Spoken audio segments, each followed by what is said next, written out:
बिहार में 94 लाख गरीब परिवारों के साथ धोखा हुआ है।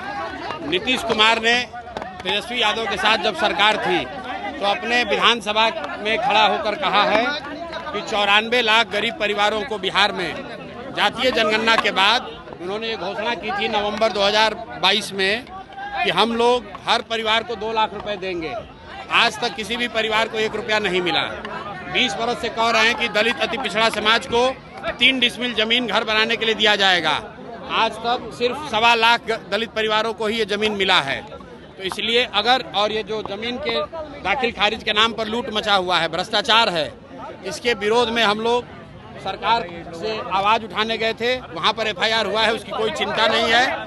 अगर यहाँ गरीब लोगों की आवाज़ उठाने के लिए FIR होना है तो 1 के बजाय 10 FIR हो जाए, कोई चिंता की बात नहीं है।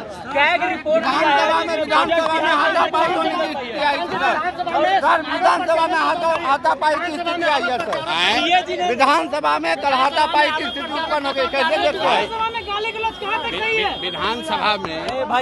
विधानसभा में अगर आप बालू माफिया, शराब माफिया, गुंडा बदमाश को जिताकर भेजिएगा तो विधानसभा में मारपीट नहीं होगा, तो वहाँ पर कोई संवाद तो होने वाला है नहीं।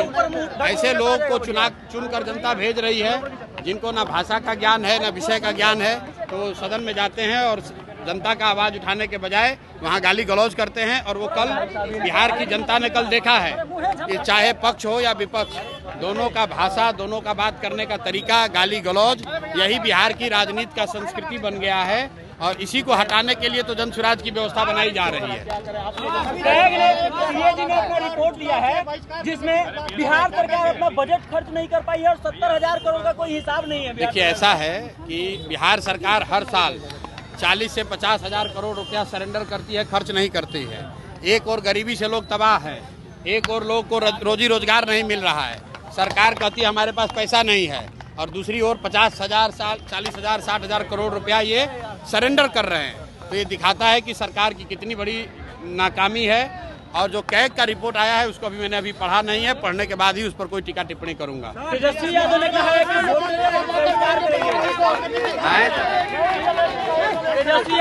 कि चुनाव का बहिष्कार करेंगे, क्या कहेंगे इस पर? भाई, हर लोकतंत्र में सभी दल, लोकतंत्र में नेता और दल अपना विचार रखने के लिए, अपना रास्ता चुनने के लिए स्वतंत्र हैं। अगर उनको लगता है कि उनको बहिष्कार करना चाहिए तो बहिष्कार करें। ये धमकी देने की गिदड़ भभकी क्यों दे रहे हैं? बहिष्कार करें, इसमें कोई बात नहीं है, उनका निर्णय है।